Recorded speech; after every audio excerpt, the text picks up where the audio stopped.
नमस्कार दोस्तों, मैं हूं तरुण उपाध्याय और आज हम डिस्कस करने वाले हैं लॉज ऑफ मोशन। क्योंकि थोड़ी ही देर पहले मैंने जो वीडियो डाला था उसमें ज़्यादातर लोगों ने कमेंट किया है, यस सर आप लॉज ऑफ मोशन के क्वेश्चन ही हमें करा दीजिए। तो मैं आज आपको लॉज ऑफ मोशन के क्वेश्चन ही कराने वाला हूँ। ठीक है, कल से स्टार्ट कर लेंगे रोटेशन मोशन। एक्चुअली बात ये भी है कि अगर हमने कंसेप्ट सीख लिया और क्वेश्चन नहीं लगा पा रहे हैं तो कंसेप्ट सीखने का कोई मतलब नहीं बनता है। क्योंकि आजकल कॉम्पिटिशन्स में थ्योरी के क्वेश्चन नाम मात्र को पूछे जाते हैं, यानी पूछे ही नहीं जाते हैं। अगर आप न्यूमेरिकल आ रहे हैं और उन्हें नहीं कर पा रहे हैं तो पढ़ाना लिखाना सब बेकार है। तो क्वेश्चंस फिर से लगाएंगे पूरे जोश के साथ, एक बार फिर बिल्कुल बेसिक से पढ़ाऊंगा आपको, शायद इस बार आप समझ जाएं। तो मैंने जो आपको होमवर्क दिया था, पहले उन क्वेश्चंस को देख लेते हैं, बाद में स्टार्ट करेंगे बाकी की चीज़ें। सबसे पहले जो क्वेश्चन था वो यहाँ तक मुझे याद है, क्वेश्चन था कि इस तरीके का कोई फिगर था। ये एक पुली थी, पुली के अंदर जो है ये एक इधर था और दो साइड इधर थे, कुछ इस तरीके का था। और ये ABC थे और इन तीनों के ही यानी A = V = C = 2 kg। यहां तक मुझे याद है ये क्वेश्चन था और टेंशन पूछ रहा था इस वाली स्ट्रिंग में, यही तो था ना। अब इसका हमें क्या बनाना है, इसका हमें फ्री बॉडी डायग्राम बनाना है। तो देखो बच्चों ने जो गलती की है वो देखो, मैंने आपको बताया है कि A, B और C तीनों के ही वेट कितने हैं, 2 किलोग्राम 2 किलोग्राम और 2 किलोग्राम, तीनों 2-2 किलोग्राम के हैं। अब यहाँ पे क्या देख रहे हैं हम कि पुली के इस तरफ 2 और 2 4 किलोग्राम है, इस तरफ कितने हैं 2। तो जाहिर सी बात है कि पुली इस तरफ घूमेगी और ये वाला वेट नीचे की तरफ आएगा, ये वाला वेट ऊपर की तरफ जाएगा, यही तो होगा। जब ये वाले वेट नीचे की तरफ आएंगे तो इसमें एक एक्सेलरेशन होगा, किस तरफ, डाउनवर्ड टू द अर्थ। ठीक है, जब ये नीचे की तरफ होगा तो क्या होगा, ये ऊपर की तरफ होगा, है ना। अब ये बात हम समझ चुके हैं कि इस सिस्टम के अंदर एक एक्सेलरेशन है जो नीचे की तरफ काम कर रहा है।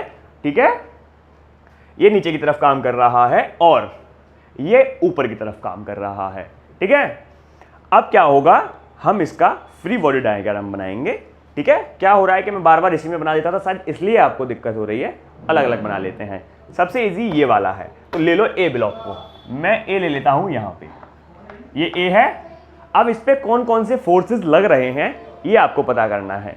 देखो एक यूनिवर्सल फोर्स जो मैं आपको हमेशा सबसे पहले कराता हूं, दैट इज mg। ठीक है, m यहां पे 2 है, g 10 मान लेते हैं, = 20 लिख दूं, कोई दिक्कत नहीं होनी चाहिए। m 2 है, सबका ही 2-2-2 है, g 10 है, 20 हो गया। ठीक है, अब ऊपर की तरफ एक टेंशन लगेगा, away from the block, away from the block, away from the block, एक टेंशन ऊपर की तरफ T काम करेगा, दैट इज T। क्योंकि इसका एक्सेलरेशन ऊपर की तरफ है इसलिए T जो है वो हावी है mg पे, यानी T is more powerful than mg। T जो है mg से ज्यादा शक्तिशाली है, इसलिए इक्वेशन क्या लिखेंगे, T - mg = m × a, T - 20 = 2a। Equation number 1। मामला क्लियर है या नहीं? यहां तक तो क्लियर है, काफी बच्चों ने यह बिल्कुल ठीक लिखा भी है। ज्यादातर जो गलती की है वो की है ब्लॉक नंबर 2 पे। 2 पे क्या हो रहा है देख लेते हैं। यह है ब्लॉक नंबर V। अब देखिए क्या हो रहा है, इस पे एक टेंशन लग रहा है नीचे की तरफ, एक टेंशन लग रहा है ऊपर की तरफ। भाई एक टेंशन ऊपर की तरफ भी लगेगा, अवे फ्रॉम द ब्लॉक, एक टेंशन नीचे की तरफ भी लगेगा, अवे फ्रॉम द ब्लॉक, और एक लगेगा इसका mg, और एक और फोर्स लगेगा डेट इज ma। यानी इस पे 4 फोर्सेस लग रहे हैं, चारों को मैं यहां दिखा देता हूं। इधर लगेगा T, इधर लगेगा T1 मान लेते हैं, let's say it is T1। ठीक है, मान लेते हैं कि ये T1 है, हिंदी वाले बच्चों के लिए मैं इसे यहां लिख देता हूं, T1 है। 2 फोर्स लग गए, तीसरा फोर्स इसका mg होगा जो आप जानते ही हैं, और चौथा फोर्स जो होने वाला है वो है ma। क्यों? क्योंकि सिस्टम जो है a एक्सेलरेशन के साथ नीचे की तरफ मूव कर रहा है। बात क्लियर है? अब हम आगे क्या करने वाले हैं, आगे हम इक्वेशन लिखने वाले हैं। इक्वेशन कैसे लिखेंगे, ये दोनों एक ही डायरेक्शन में है इसलिए एड अप हो जाएंगे, T1 + mg, ये ऊपर की तरफ है तो -T = ma। अब इनकी अगर हम वैल्यूज पुट कर दें तो इक्वेशन कुछ ऐसी हो जाएगी, T1 + 20 - T = 2a। ये हो जाएगी इक्वेशन नंबर 2। तीसरे के लिए हम यहाँ पे काम कर लेते हैं। ये है ब्लॉक सी। ब्लॉक सी में क्या हो रहा है, mg नीचे की तरफ लग रहा है, टेंशन ऊपर की तरफ लग रहा है, ma नीचे की तरफ लगेगा। बात क्लियर है? नहीं समझ में आया? इस पे तो केवल 3 ही फोर्स लग रहे हैं। क्या?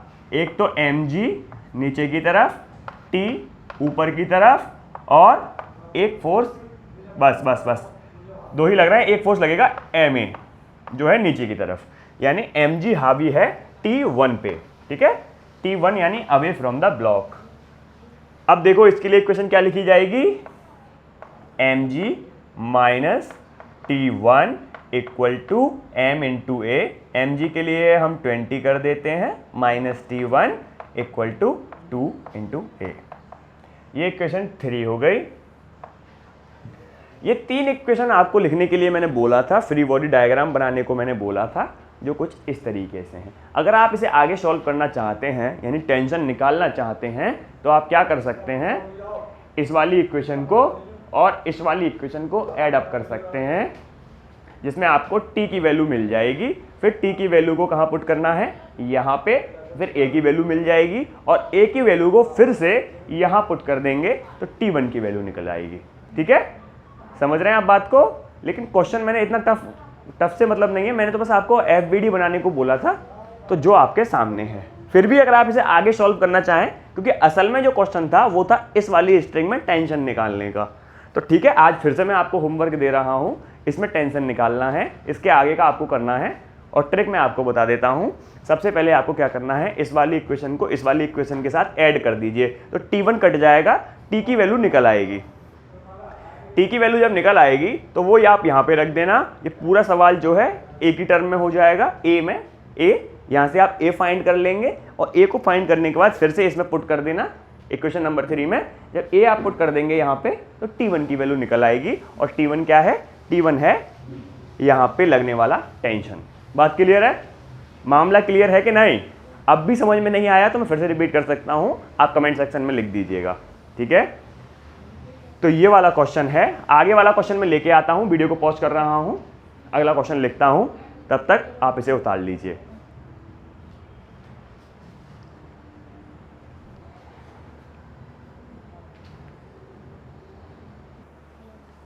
क्वेश्चन आपके सामने है दोस्तों। क्वेश्चन है, एक लैडर है, एक सीढ़ी है, जिसे हमने वॉल पे रखा हुआ है इस तरीके से। ये अगर इक्विलिब्रियम में है, इक्विलिब्रियम से मतलब स्टैटिक इक्विलिब्रियम की मैं बात कर रहा हूँ, यानी ये फिसल नहीं रही है नीचे की तरफ, जैसी है वैसी की वैसी ही है। तो मैंने आपसे कहा था इसका FBD बनाना है, फ्री बॉडी डायग्राम। ठीक है, हालांकि जितना इजी ये क्वेश्चन दिख रहा है उतना इजी है नहीं, लेकिन फिर भी ज़्यादातर बच्चों ने इसे भी गलत कर दिया है। तो देख लेते हैं कहाँ गलती हुई है उन लोगों से। देखो, सबसे पहले mg इसका सेंटर ऑफ मास पे मान लेते हैं, तो ये तो बच्चों ने बिल्कुल ठीक किया है। ज़्यादातर बच्चों ने इस mg को यही माना है, क्योंकि ये इसका सेंटर ऑफ मास है, तो ये बिल्कुल ठीक माना है। एक्चुअली ब्लॉक में और इसमें ऐसी चीज़ों में थोड़ा सा अंतर रहता है। ब्लॉक का हम यूँ होता है ना, हालांकि मानते हैं उसका भी सेंटर ऑफ मास है, सेंटर ऑफ मास का ही वेट माना जाता है, लेकिन यहाँ ज़्यादा दिक्कत नहीं होती है, क्योंकि अभी एक लेंथ है, तो लेंथ पे सेंटर ऑफ मास मानना थोड़ा ज़रूरी हो जाता है। तो mg। अब बात है नॉर्मल रिएक्शन की। नॉर्मल रिएक्शन कैसे लिए जाएंगे? तो देखो, नॉर्मल रिएक्शन ऐसे लिए जाते हैं, ये यहाँ लग रहा है, ठीक है। अब ये जो है यहाँ पे फोर्स लगा रही है, तो इसके normal to the surface, normal to the surface कर दो n। ऐसे ही जब यहाँ पे है तो ये इस तरफ फोर्स लगा रही है, तो इसका भी क्या कर देंगे, normal to the surface n। ये बन गया इसका फ्री बॉडी डायग्राम, है ना। सुपर इजी है, ज़्यादा कुछ नहीं करना है इसमें। आपसे गलती केवल यही हुई है, ये mg बिल्कुल ठीक लिखा है, आपने नॉर्मल रिएक्शन को नहीं दिखाया है। अरे बातें मत करो, ठीक है। दूसरी बात ये है कि n यहाँ दिखा दी, एक n यहाँ दिखा दी। This is the free body diagram of ladder which is supported on the wall, ठीक है, जो कि स्टैटिक इक्विलिब्रियम में है। ये इसका फ्री बॉडी डायग्राम है। तुच्छु सा है, लेकिन फिर भी देख लो आपसे गलत हो गया, है ना। क्यों? क्योंकि आपके कंसेप्ट थोड़े से डगमगा रहे हैं, उन्हें क्लियर कर लो बाबूजी। मैं अगला क्वेश्चन लेके आ रहा हूँ, ठीक है।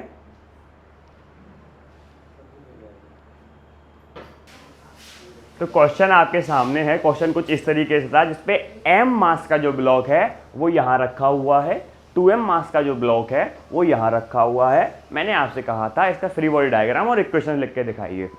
देखिए, हालांकि कुछ बच्चों ने इसे ठीक कर दिया है, तो I am very thankful for them, और कुछ बच्चे जिन्होंने गलत किया है लेकिन क्वेश्चन अटेम्प्ट किया है, वो भी बहुत ज़रूरी चीज़ है। क्योंकि कभी कभी क्या होता है, जो क्वेश्चन हमसे एक बार गलत हो जाते हैं ना, और दोबारा हम उन्हें अगर सीख लें तो फिर वो क्वेश्चन कभी गलत नहीं होते, है ना। तो जिन बच्चों ने एटलीस्ट ट्राई किया है, मैं उनको भी जो है अप्रिशिएट करूँगा। आप ऐसे ही ट्राई करते रहिए, एक दिन ऐसा होगा कि आप पहली ही बार में क्वेश्चन को ठीक कर देंगे, ठीक है। खैर, गलती कहाँ हुई है देख लीजिएगा। जिनका ठीक है वो स्किप कर सकते हैं आगे की तरफ, ठीक है। देखो, ये है 2m, ये m है, तो जाहिर है कि सिस्टम नीचे की तरफ भागेगा।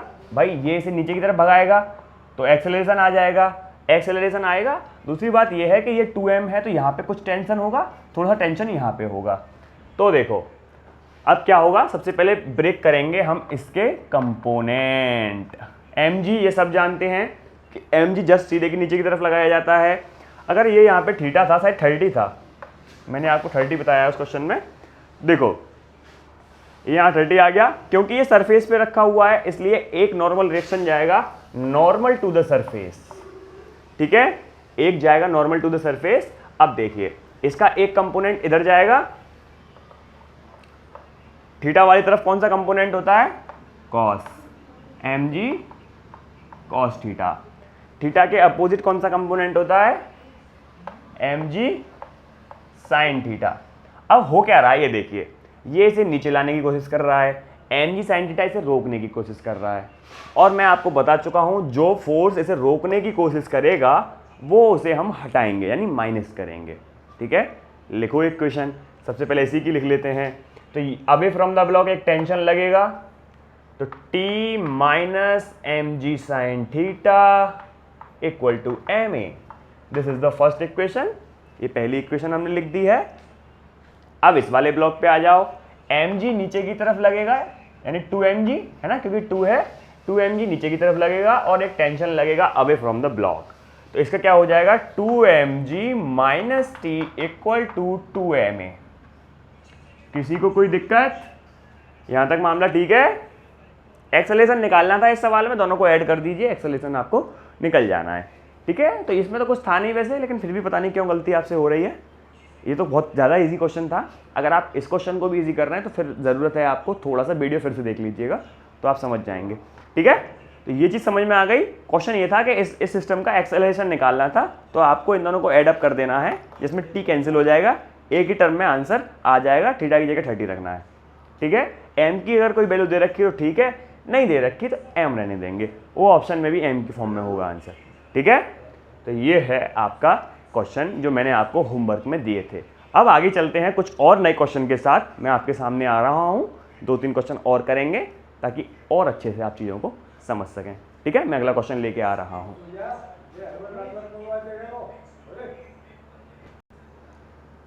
क्वेश्चन आपके सामने है, क्वेश्चन आप देख ही रहे होंगे। क्वेश्चन है, it block of mass 7 kg on frictionless table and A mass b of 3 kg at the other and acceleration of the system पूछा है। देखिए हिंदी में क्वेश्चन कुछ ऐसा है, एक ए द्रव्यमान की कोई बॉडी है, कोई वस्तु है जो इस प्रकार रखी हुई है एक टेबल पे, जो कि घर्षण रहित है। दूसरी बॉडी बी है जिसका मास है 3 kg, जिसे ऐसे लटका दिया गया है। अब वो पूछ रहे हैं इस सिस्टम का एक्सेलरेशन बताइए। एक्चुअली इसमें आपको 2 कंसेप्ट सीखने को मिल सकते हैं। एक तो ये क्वेश्चन आप सीख ही लेंगे, प्लस एक चीज़ और सीख लेंगे कि जब ब्लॉक को फ्रिक्शनलेस टेबल पे या किसी सरफेस पे रखा जाता है, कोई भी ब्लॉक हो, तो उसके अंदर 2 फोर्सेस लगेंगे। कौन कौन से? पहला जो हम जानते हैं mg, और दूसरा क्योंकि ये एक सरफेस पे है तो एक नॉर्मल रिएक्शन लगेगा। केवल ये 2 फोर्स लगेंगे और ये दोनों इक्विलिब्रियम में हैं, यानी नेट फोर्स जो है ब्लॉक पे वो 0 है। अगली चीज़ क्या है, अब इस पे आ जाओ, ये है mg नीचे की तरफ। अब क्योंकि ये नीचे की तरफ है तो tension away from the block, ये नीचे की तरफ है तो एक्सेलरेशन भी नीचे की तरफ होगा। बात समझ में आ रही है? ठीक है, तो अब हम इसके लिए इक्वेशन लिखेंगे क्या, mg minus T equal to ma। m की वैल्यू हम 3 रख देंगे तो ये हो जाएगा 30 माइनस टी इक्वल टू 3 है, इक्वेशन नंबर 1। अब इक्वेशन नंबर 2 लिखने के लिए फॉर a, ये था फॉर b। इक्वेशन नंबर 2 लिखने के लिए आपको एक और कॉन्सेप्ट मैं बताता हूँ। कंसेप्ट ये है कि जब भी फ्रिक्शनलेस सरफेस पे या फ्रिक्शनलेस टेबल पे किसी भी बॉडी को रखा जाता है तो वो इक्विलिब्रियम में होती है, उसके दो फोर्सेस होते हैं, नेट फोर्स उस पर लगने वाला 0 होता है। अब अगर आप इसे 0.0001 न्यूटन का भी फोर्स दे देंगे, कितना भी मामूली सा फोर्स दे देंगे, तो ये खिसकने लगेगी। ये डिपेंड कभी नहीं करेगा, मान लीजिए यहाँ 100 किलो का है, यहाँ पे अभी कितने का रखा है 7 kg का, इसका वेट 7 है, इसका 3 है, ये कम है यानी ये हल्का है, ये भारी है। अब इसमें अगर ये क्वेश्चन आ जाए तो आप ये मत सोच लेना कि भाई 3 का जो है इसे कैसे खींच लेगा, भाई 3 का, ये 3 का है, ये 7 का है, 3 का 7 को कैसे खींच लेगा भाई। रियल में तो हमारी थिंकिंग कुछ ऐसी ही है ना, हम तो यही सीखे हैं कि भाई कम वेट वाला ज़्यादा को खींच ही नहीं सकता। इसका मतलब क्या होगा कि जब खींचेगा नहीं तो ये यहीं का यहीं रहेगा, जब ये यहीं का यहीं रहेगा तो इसमें कोई एक्सेलरेशन नहीं होगा। ये मैं बता रहा हूँ, आपकी थिंकिंग मेरी थिंकिंग, हम दोनों की थिंकिंग सेम है, हम ऐसे ही सोचते हैं।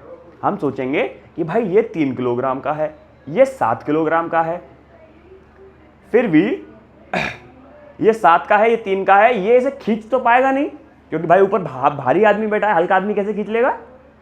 तो आप क्या करेंगे, आप करेंगे वो, कोई मैं भी होता तो यही करता, क्या करेंगे कि इसे स्टेबल मान लेंगे, ये कि भाई इक्विलिब्रियम में है, ये साम्य अवस्था में है, यानी ये नीचे नहीं जाएगा। जब ये नीचे नहीं जाएगा तो इसमें कोई एक्सेलरेशन नहीं होगा, तो हम क्या कर देंगे t इक्वल टू mg करके सवाल सॉल्व करेंगे। लेकिन कंसेप्ट की बात जो मैं आज आपको बताने वाला हूँ वो ये है, उन्होंने साफ कह दिया है फ्रिक्शनलेस टेबल। अगर फ्रिक्शन नहीं है तो आप यहाँ पे 1 कुंटल की बोरी क्यों ना रख दो। 1 कुंटल समझते हैं 1000 kg, सॉरी 100 kg, 100 kg की भी बोरी यहाँ पे आप रख दीजिए। 100 kg की अगर आप 100 किलोग्राम की बोरी अगर आप रख देंगे और यहाँ पे केवल 100 ग्राम का भी वाट अगर आप बांट देंगे, ठीक है, थोड़ा सा कंफ्यूजन हो गया है मेरी लैंग्वेज में, मैं बिल्कुल फिर से बोल रहा हूँ। बात यह है कि अगर यहाँ पे 100 किलोग्राम की बोरी रख देंगे और यहाँ पे 100 ग्राम का बाट रख देंगे तो ये 100 ग्राम का बाट भी 100 किलोग्राम की बोरी को खींच लेगा। क्यों खींच लेगा, क्योंकि यहाँ पे अभी इस पे लगने वाला नेट फोर्स 0 है, नेट फोर्स तो 0 है। अगर आप इस पे छोटे से छोटा भी फोर्स लगा देंगे, यानी टेंशन लगा देंगे, टेंशन और फोर्स एक ही चीज़ है, टेंशन लगा देंगे तो ये खिंचा चला आएगा। बात समझ में आई कि नहीं। फ्रिक्शनलेस सरफेस पे अगर आप छोटा सा भी फोर्स लगा देंगे, बिल्कुल छोटा सा, तब भी वो इसे खींच लेगा नीचे की तरफ। तो ये क्वेश्चन तो आप सीख ही गए होंगे, लेकिन एक बात और सीख गए, कभी कभी क्वेश्चन में वो ये पूछ सकता है कि यहां बता देगा 100 kg या ज़्यादा वेट और यहां बता देगा कम वेट, मान लीजिए 5। अब पूछेगा बताइए क्या सिस्टम में एक्सेलरेशन होगा। ठीक है, अब हम बच्चे क्या करेंगे जल्दी से, हाँ भाई टी कहाँ है, एम जी कहाँ है, अरे यार फ्रिक्शनलेस बोल रखा है, सीधे से सीधी सी बात है एक्सेलरेशन होगा। फ्रिक्शनलेस नहीं बोला है तो एक्सेलरेशन नहीं होगा, क्योंकि ये भारी है, ये हल्का है, इसे खींच नहीं पाएगा। ये बात समझ में आई कि नहीं। ये बात अगर आपकी समझ में आ गई है तो ये क्वेश्चन आप कर ही लेंगे। इक्वेशन नंबर 2 कैसे लिखेंगे, T away from the block, और यही टी रेस्पॉन्सिबल है किसके लिए, एम ए के लिए। तो दूसरी इक्वेशन बनेगी T equal to M A. यहाँ घटने के लिए कुछ नहीं है, क्योंकि यहाँ इसकी मोशन को कोई अपोज नहीं कर रहा है, इसे कोई रोक नहीं रहा है, इसलिए ये। अगर फ्रिक्शन होता तो वो इस तरफ लगता तो हम इसे माइनस करते, T minus F equal to M A करते, लेकिन यहाँ फ्रिक्शनलेस है इसलिए T equal to M A, ये आएगी इक्वेशन नंबर 2। सवाल बहुत इजी है, बहुत इजी है, लेकिन कंसेप्चुअल है, इसे सब नहीं कर सकते। ये सवाल है तो बहुत इजी, लेकिन अगर 100 बच्चों को दे दिया जाए तो मुश्किल से 5-10 बच्चे कर पाएंगे, क्योंकि इसमें कंसेप्ट लग रहा है। जिस बच्चे को कंसेप्ट आता है वही कर सकता है ना। एक नॉर्मल क्वेश्चन नहीं है ये, ठीक है। तो केवल एक वर्ड पूरे क्वेश्चन को चेंज कर सकता है, और वो वर्ड है फ्रिक्शनलेस। ठीक है, तो इक्वेशन 1 और 2 हो गई। अब जो भी पूछे, अगर कुछ भी पूछा तो टी की वैल्यू ऊपर कर देना या दोनों को जोड़ देना, आपका एक्सेलरेशन आ जाएगा। वैसे भी एक्सेलरेशन ही पूछा है, एक्सेलरेशन ऑफ द सिस्टम, तो इन दोनों को जोड़ दो, इक्वेशन 1 और 2 को। जब जोड़ेंगे तो क्या हो जाएगा, टी कैंसिल आउट हो जाएगा और यहाँ कितना आ जाएगा, ये 7a हो जाएगा, 7 और 3 10, a इक्वल टू 3 है ना। वो सॉल्व कर लेना, आप दोनों को जोड़ देंगे ना, 1 और 2 को जोड़ देंगे तो t कैंसिल आउट हो जाएगा, यहाँ 10 हो जाएंगे, वो 30 10 3, ठीक है। अगला क्वेश्चन लेके आ रहा हूँ, नहीं समझ में आया हो तो बता देना आप मुझे, ठीक है। ये बिल्कुल इजी क्वेश्चन है, बस इसमें एक कंसेप्ट आपको जो याद रखना है वो है फ्रैक्शनलेस। अगला क्वेश्चन मैं लेके आ रहा हूँ, तब तक बने रहिए मेरे साथ।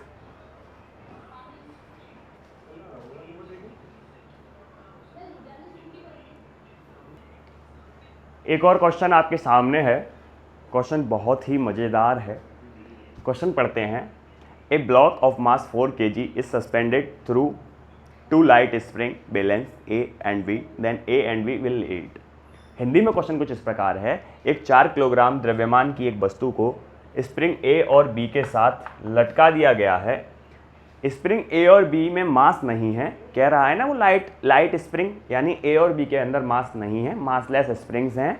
तो आपको बताना है A की रीडिंग कितनी होगी, B की रीडिंग कितनी होगी। एक्चुअली ये एक वो है ना, वो आपने देखा होगा सिलेंडर जिससे तोलते हैं यूँ करके, है ना, एक तुला है जिससे उसमें एक हुक होता है, उसके अंदर एक स्प्रिंग होती है, स्प्रिंग जितनी स्ट्रेच हो जाती है उसी हिसाब से वो रीडिंग लेता है। तो ये उसके अंदर का मटेरियल है। तो ये वो पूछना चाह रहे हैं कि अगर 2 लगा दिए जाएं तो B में कितनी रीडिंग आएगी और A में कितनी रीडिंग आएगी। आपको मैं 10 सेकंड का टाइम देता हूं, ऑप्शन चलो मैं लिख देता हूं। A में आएगी 2 और B में आएगी 4, B A में आएगी 4 और B में आएगी 4, C कितना हो जाएगा, A में आ जाएगा 20 और B में आ जाएगा 40, डी चलो नन ऑफ दीज कर देते हैं। मैं आपको 10-20 सेकंड का टाइम देता हूं, अगर आप इसका आंसर कर पाएँ तो मैं मानूंगा कि हाँ भाई थोड़ा सा तो आप समझते हैं चीज़ों को। चलिए बताइए।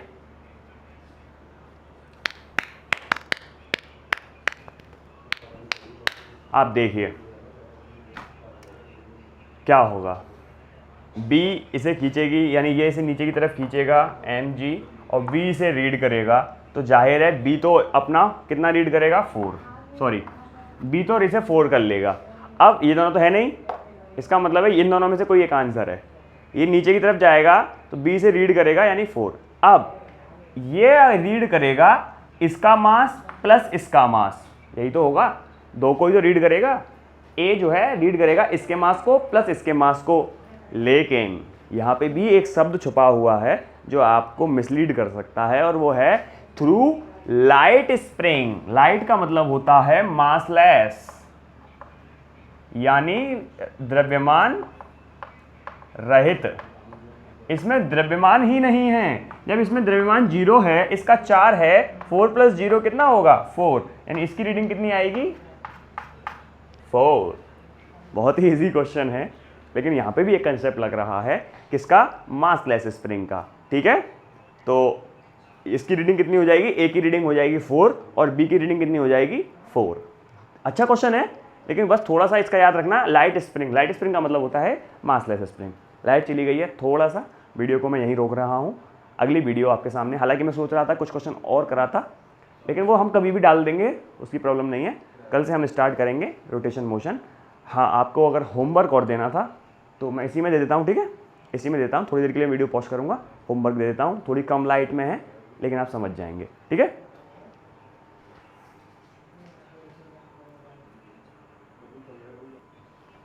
क्वेश्चन आपके सामने है, विजिबिलिटी थोड़ी सी कम है लेकिन थोड़ा सा हम मैनेज कर लेंगे चीज़ों को। कहें तो मैं थोड़ी सी लाइट बढ़ा सकता हूँ, थोड़ी सी टॉर्च जला के। 1 मिनट रुकिए आप। अब मैं समझ रहा हूँ कि थोड़ी सी तो बढ़ गई होगी, है ना, रुक जा। हाँ, अब थोड़ी सी लाइट बढ़ गई है। देखो, ये आपके तीनों होमवर्क हैं। क्वेश्चन इसमें क्या कह रहा है, इसमें कह रहा है कि ये एक इंक्लाइन प्लेन है जिसमें इसका एंगल 60 है, इसका 30 है, दोनों का मास इक्वल है। तो बताइए इसमें एक्सेलरेशन होगा या नहीं, नहीं होगा तो क्यों, अगर होगा तो क्यों, और उसका फ्री बॉडी डायग्राम। नहीं होगा तो क्यों नहीं होगा। क्वेश्चन नंबर 2 कह रहा है कि F4 से इसे ऊपर की तरफ खींचा जा रहा है, तो बताइए इनका फ्री बॉडी डायग्राम क्या होगा, ठीक है। एक्सेलरेशन पूछा है, वैसे तो एक्सेलरेशन पूछा है A, अगर आप A निकाल लें तो बहुत अच्छी बात, वरना फ्री बॉडी डायग्राम भी बना देंगे, तब भी हम सेटिस्फाइड हो जाएंगे। अगला क्वेश्चन ये कह रहा है कि ये एक तुला है, जो जैसे कि पिछले वाला क्वेश्चन था। ये जो है लाइट स्प्रिंग है, मैं आपको बता चुका हूँ लाइट स्प्रिंग का क्या मतलब होता है, लाइट स्प्रिंग, और ये वाली भी लाइट स्प्रिंग है, और यहाँ पे बताना है कि रीडिंग कितनी आएगी। ये M1 M2 है, आपको बताना है कि यहाँ रीडिंग कितनी आएगी। क्वेश्चन बहुत ज़बरदस्त है, ठीक है। तो ये तीनों ही क्वेश्चन आज के बहुत अच्छे हैं, आपको इसका स्क्रीनशॉट ले लीजिए और सॉल्व करने की कोशिश कीजिए। जो आंसर हैं उन्हें ग्रुप में पोस्ट करिएगा, है ना। मैं आपको बताऊंगा कि आपने ठीक किया है कि नहीं। अगर आप नहीं जानते कि ग्रुप कौन सा है तो इस वीडियो के डिस्क्रिप्शन में भी और चैनल का जो डिस्क्रिप्शन है वहाँ पे भी लिंक पड़ी हुई है। और जब आपने यहाँ तक वीडियो देख ही ली है तो इसे शेयर कर दीजिएगा, लाइक कर दीजिएगा और सब्सक्राइब करना तो बिल्कुल मत भूलिएगा। हम मोटिवेट फील करेंगे तो आपको और बेटर कंटेंट देने की कोशिश करते रहेंगे, ठीक है। तो लगे रहिए और इन क्वेश्चनों को करके भेजिए। मैं तरुण उपाध्याय आपकी खिदमत में हाजिर हूँ। मिलते हैं नेक्स्ट वीडियो में। Good bye.